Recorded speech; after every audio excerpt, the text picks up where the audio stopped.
Hello, good morning, and welcome to Morning Call, where I will be talking about the tech news of the day. I'm Fab from Hamburg, where it is finally shitty weather again. It's getting cold and rainy, just like it's supposed to be in Hamburg. Anyway, welcome to the show. This is Morning Call for the 3rd of September 2019. I'm sorry I wasn't around yesterday. Something came up and I had to sort out some stuff, so I didn't have time to do the show. I'm sorry about that. Usually I'm trying to let you know on the show beforehand, but I could just tell you on Twitter on Monday, so I'm sorry about that. But we're back. Should be business as usual for the rest of the week. And we got some stuff to take care of from Monday, and so I'm gonna recap all the stuff that happened in the video games industry on the weekend. But let's start off with Donald Trump, who it looks like has inadvertently spilled some military secrets on Twitter. By posting a photo that looks like it looks like it was taken with a phone camera of a printout. Kind of looks like a security briefing from the intelligence agencies, possibly for Trump. And it's a picture of Iran's failed missile launch. Now, this is interesting because image analysts, I mean, there've been, when this launch failed, there were commercial satellite companies who showed pictures of it, of this crashed vehicle on the launch pad, but they were all much less lower resolution. And this is a very high resolution image, and image analysts, people who do this, look at this stuff professionally, on Twitter have said they've never seen anything like this. If it's a satellite image, it's remarkably high resolution. It doesn't look like a satellite image though. If you look at the angle, it looks more like, I don't know, it was taken from a spy plane. Business Insider is talking about this maybe being a drone photo, which would be remarkable because that spaceport where the photo was taken is about, what did they say, 120 miles from the nearest border. So either it was a covert drone in Iranian airspace, or they have very good cameras these days. I'm thinking it could be a spy plane as well.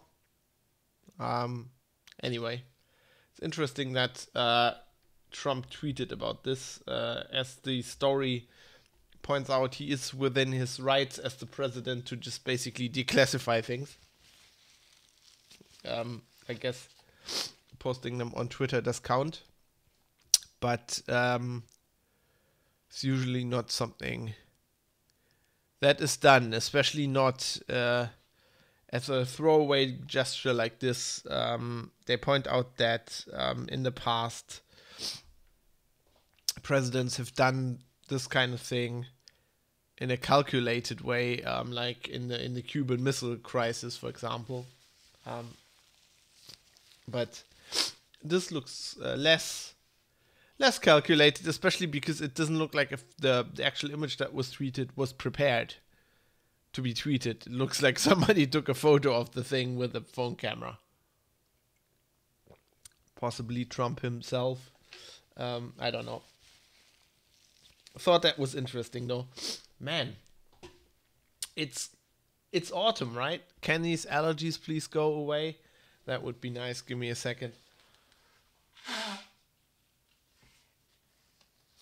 I'm sorry. Yes. So that's Trump, and then of course we have video game news. I had talked about the allegations that came out against Elder Scrolls composer Jeremy Soule and two other people I talked about that on Friday. I didn't name the other two people on purpose. I mean, Soul is very well known. With the other two people, I didn't necessarily knew how. I'd never heard their names, so I don't know how famous they were. So, that's erring on the side of caution there. Now, one of these other people, a developer called Alec Holowka, who people have said is like a legend in the indie video games community. He has created Night in the Woods. I had no idea who he was, but he killed himself, sadly. Basically, as part of these, so when that one female developer or writer, I don't know, came out and basically talked on Twitter about the Jeremy Soule thing, Zoe Quinn, who people probably know from things that happened in the video game industry a few years ago, posted about Alec Holowka, who she said kind of harassed her, and she posted some details. I don't want to judge it and say it was sexual assault, but it was definitely borderline and definitely abuse. And this all happened 10 years ago. Zoe Quinn said in her tweet that she has forgiven him and she believes in rehabilitation, which is a bit weird, seeing as she then posted about this guy on Twitter, which caused him to lose his job and his career, which it looks like was why he killed himself. He seemed to have had, his sister was saying he was having psychological problems, ever since they could remember, back in the day. And she said she knows that he's hurt people, and I think she was referring to the stuff Quinn posted as well. But she said that he was getting better. He was in recent years he was getting medication and therapy, and now it's just very sad that he killed himself. I mean, he is basically, over the weekend his whole life was destroyed. I mean, he was kicked out of his development studio. His project was cancelled, and it is all really, really sad. I hope if one good thing comes out of this, I mean, Zoe Quinn has now deleted her public Twitter account. I hope if some good comes out of this is that people realize that if you go and post something like this publicly, that can have serious consequences. Like, I'm not saying people will kill themselves, but even if he had not killed himself, just his career basically being over, it's serious consequences for people. I'm not saying he didn't do anything wrong. I really don't know. The stuff that she posted was, I mean, she admitted she was in a relationship with him, and it was basically like one of the things was like he was like invited her with some friends to live in a place, and she couldn't afford the flight to Toronto, so she bought the flight to Toronto, and the deal was he was going to buy the flight back. Then it turns out there basically were no other people in the flat, and like he didn't pay her flight back, but she was still involved with him, and he was doing weird things that I don't really want to repeat, but it's like why don't you go to the police? Why don't you, if you don't want to do that, why don't you just fly back, get somebody, I mean, to buy it's not like he locked her in the apartment. It's all very weird, and then just coming out after 10 years, it's just, it just looked like she did that because the other developer did. I mean, she said she did that, and I don't know how smart that is. The whole thing has obviously, just had a rippling effect through the video games industry, kind of like the Me Too thing had in Hollywood, and now former colleagues have accused Alexis Kennedy of previously of Fail Better Games. Now he has a 2-person development studio with another colleague. Of, I don't know, misconduct. Basically what they accused him of, if I understand this all, is that he used his position of power to basically get into relationships with women who, young women who just entered the industry and sought work. But he's denying it. He says he had a few consensual relationships in the industry, and they were all, they all agreed. And well, there's two of his former colleagues who are saying yes, he's definitely doing this. But one of them admitted that one of them was in a relationship with him for 2 years. So it's all like, this is all very weird. Now Alexis Kennedy, Fairbetter Games has distanced themselves from him, but I mean, he's not working there for 3 years, I think. His new colleague, Lottie Bevan, was actually defending him on Twitter, saying they filed, basically paperwork with the police. I don't know really how it works in the UK, but basically he's denying it, and he's saying it was all consensual and nothing. I mean, it's hard, right? Because obviously that wouldn't be illegal. Like, it'd be morally wrong if you're head of a company and you're just basically using your power to start relationships with people. That is bad. But on the other hand, yes, you're pressuring these people, but on the other hand, these people are completely free to say no. I mean, that's not to excuse what he did, if he did it. I don't know. See, and one of the problems with that is people just say that on Twitter, and you don't know if any of this is true. But it really doesn't have to be, because, I mean, he's already, like, his studio has, like, a mentorship program, and already, like, three of the 5, projects that are involved in this are jumping ship now, and everybody's basically deserting him. And Fairbetter Games is basically saying, we believe these colleagues, and if they had any relationship with him, they would end it. But it's like, yes, okay, you believe them, but like, okay, for me this is like very, very hard. It's a hard thing, because I don't want to say I don't believe these women. I do, in a large part, believe these allegations. The Hollywood, the games industry, well known to be like basically a cesspool of bullshit that's going on, mistreatment of employees and stuff like that. So in a large part, I believe these allegations. The problem is, let's say they're all true. Let's say they're all true and we all believe them.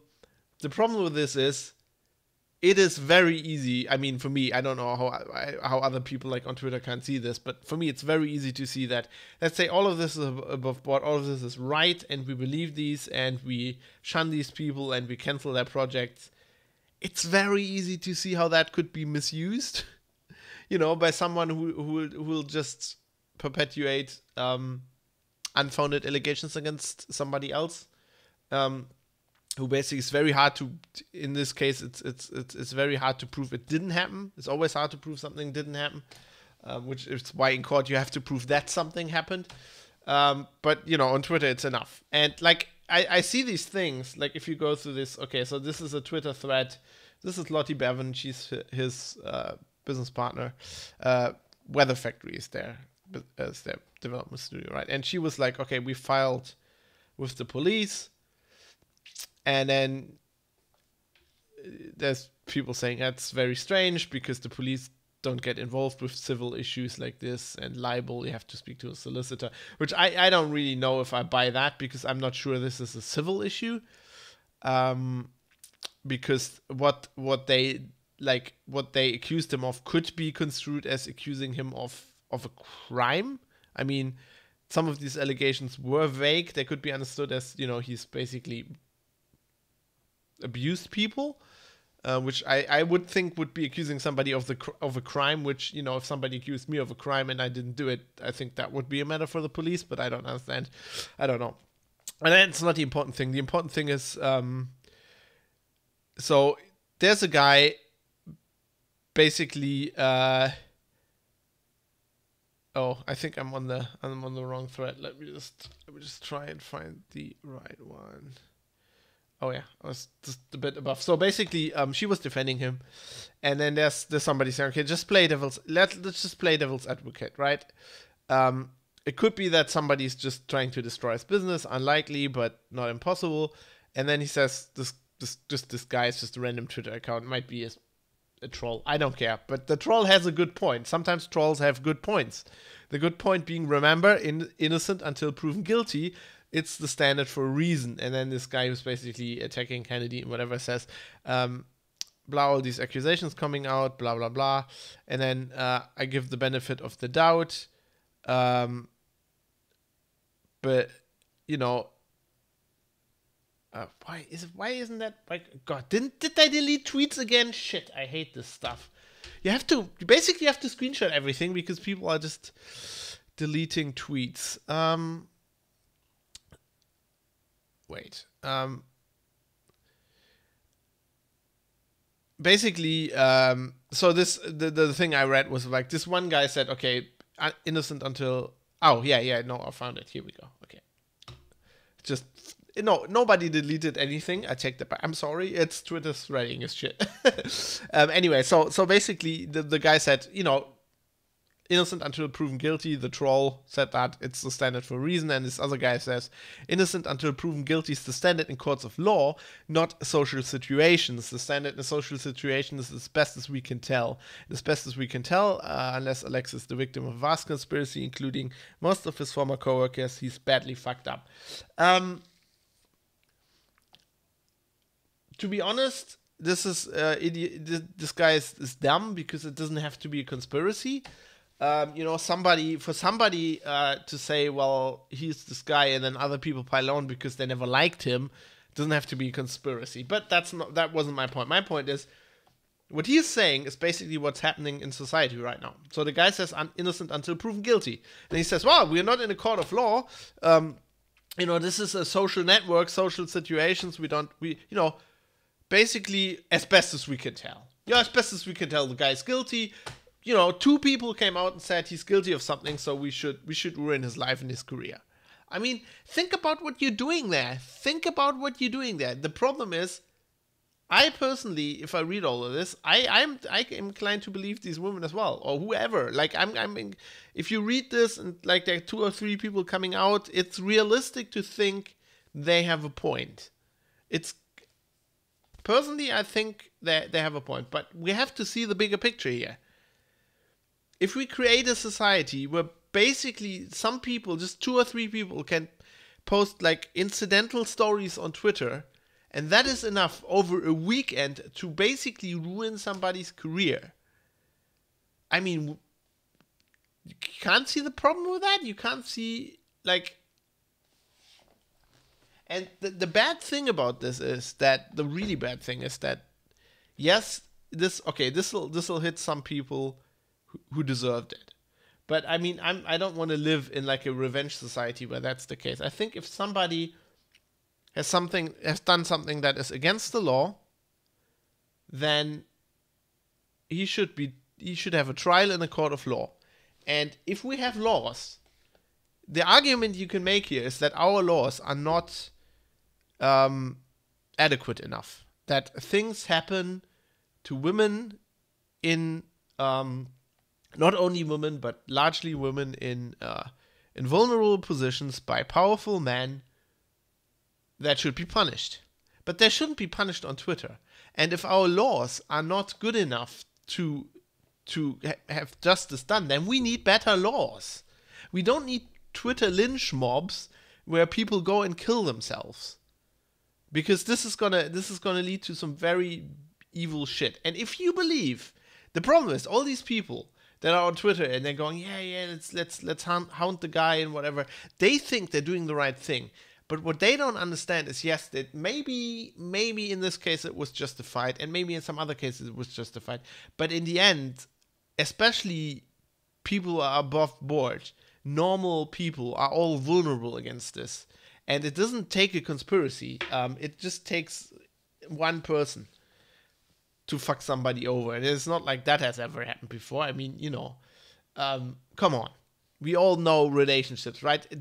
Can you tell me in your like friendship group, You haven't had a story where basically somebody screwed somebody else over and, you know, I don't know.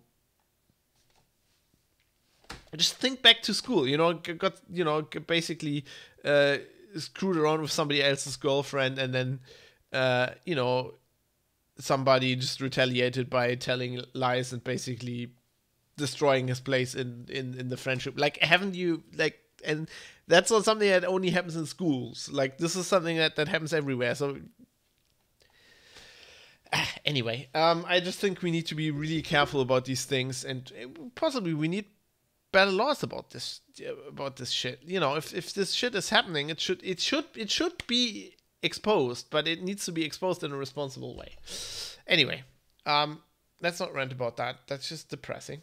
Let's rant about something that we should rant about.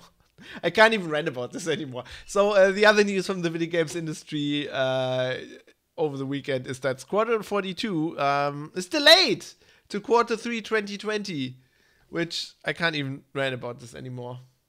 I'm all ranted out on this topic. Seriously, I mean, is anybody still surprised? I can remember I was working for Heise, and all through 2016 they were saying it's coming out in 2016, and I wrote a story like in December, end of December 2016, saying this game is not coming out this year, even though they have like trailers and posters, and then like I had, you know, a picture of the of the trailer that said coming in 2016.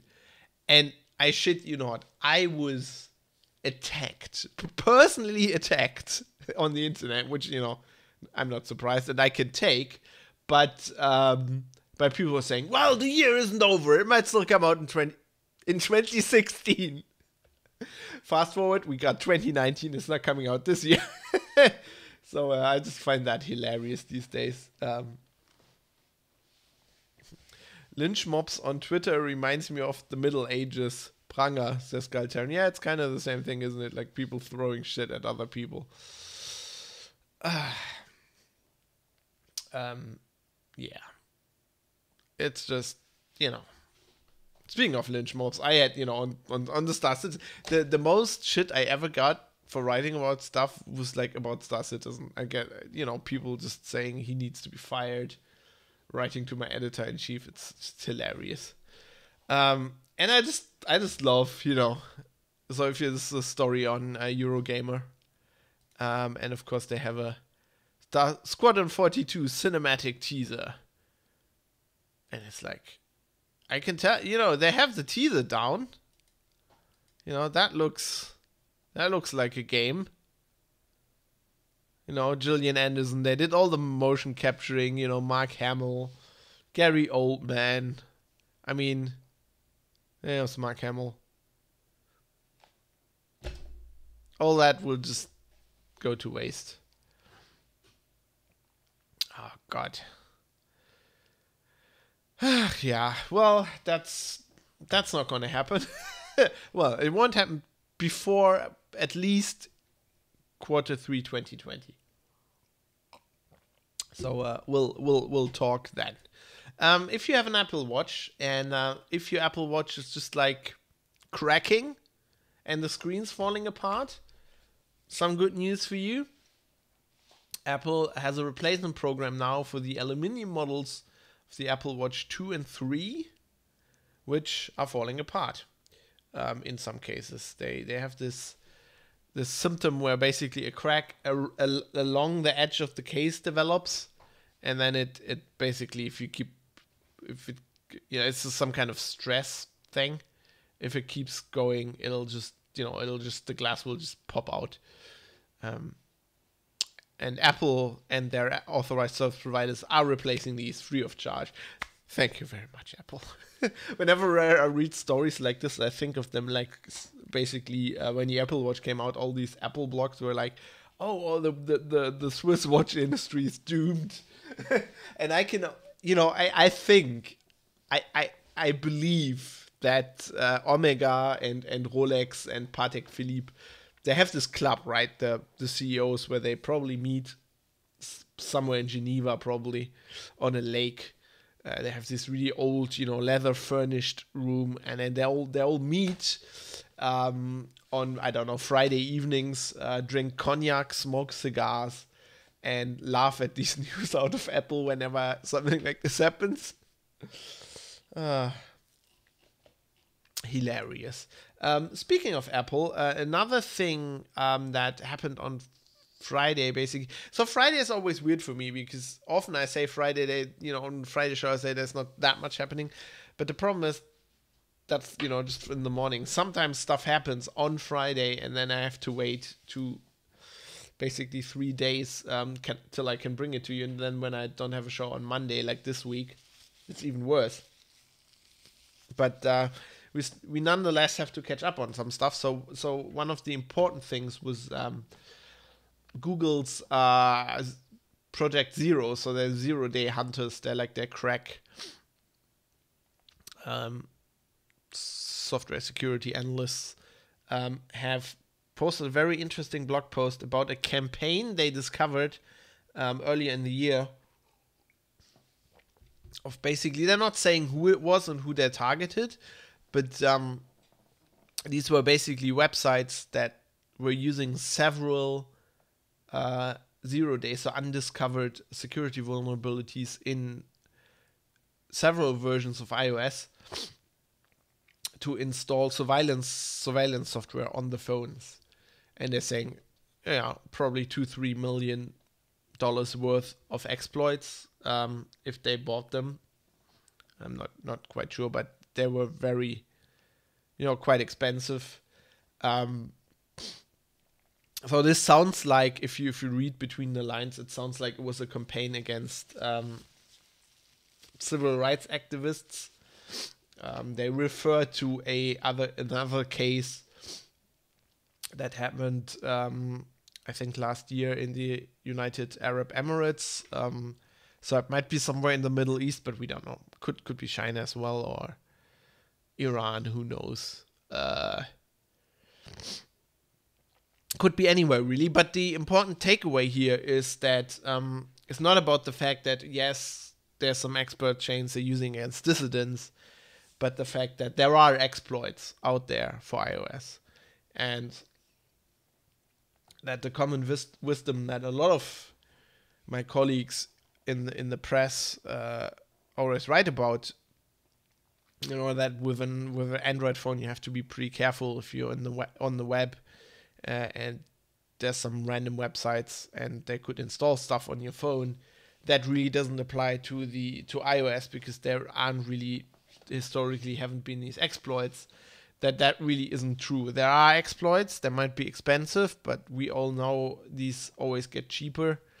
And as Google says, they discovered one campaign basically because they stumbled across it and then dissected it. Actually, they discovered this last year already, and this campaign has been going on since, if I read this correctly, since 2016 even.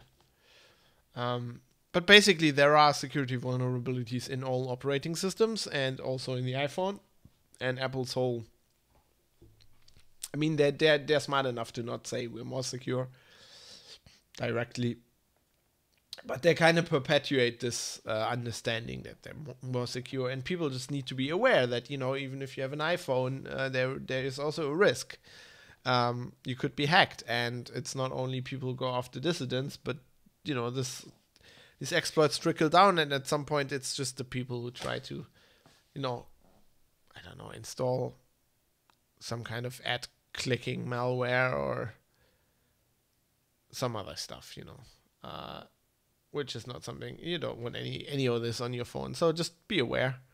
There's nothing much you can do. This was like pretty targeted. It reads like, certain websites that only certain people would go to, and then they embedded that there. But in a mass campaign, you come across that, or they target it wider and you come across it and it installs stuff on your phone, and there's not really much you can do. All the security software that exists for iOS, I'm not quite sure it would it would help you in this case.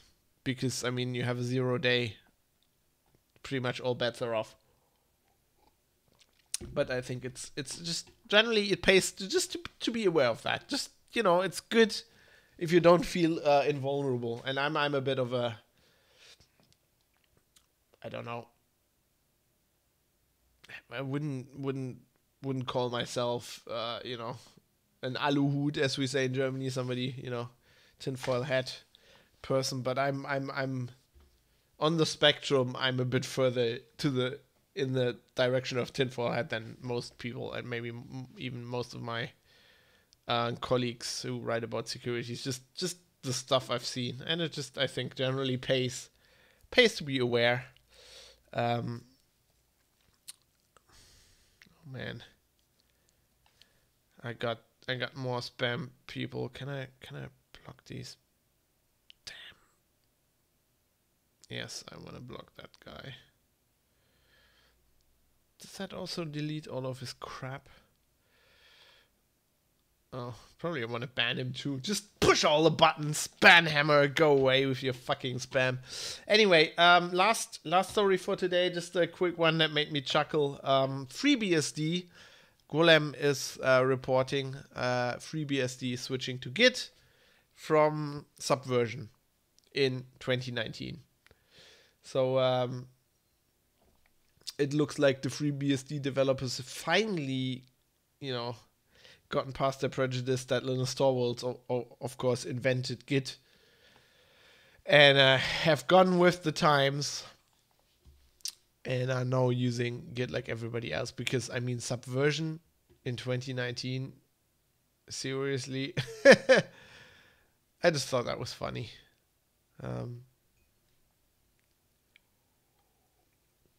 Of course, Golem is talking about, you know, there are many important details. One of them is the license, because Git, of course, is under the GPL, and FreeBSD doesn't like GPL.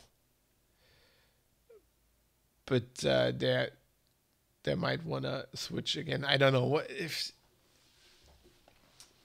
I can understand if they want more permissive licenses for their distribution, but like, kind of, what does it matter what their code is in, right? I mean, what the developers use themselves. But I guess it's just all moral ideology. I don't know. The Ingolf says, but there is Fossil. Are we talking about the watches again? Is this what Fossil is?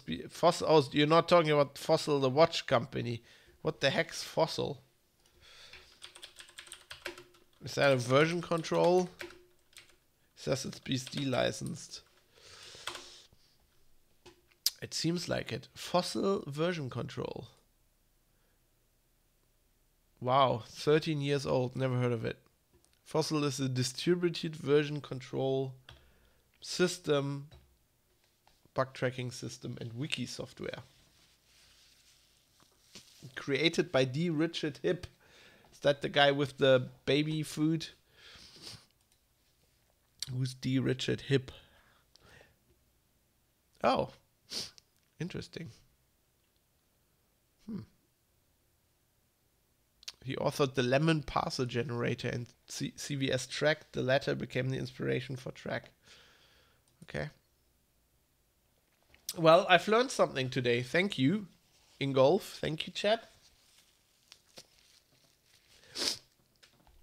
You learn something new every day. But I don't know. Git just works, right? But I guess, you know, if you need another license, yeah, maybe. Who knows? Anyway, I'm just rambling here. I realize. So it's time for me to go. I will see you tomorrow with more tech news, as always. I hope you have a nice day. And you know, just hang in there. I know autumn's coming, winter is basically coming, but I don't know. Always see the upside in things. I'm happy to get rid of my allergies at some point. So I'm kind of looking forward to that. And, you know, drinking lots of tea, and blowing leaves can also be very nice.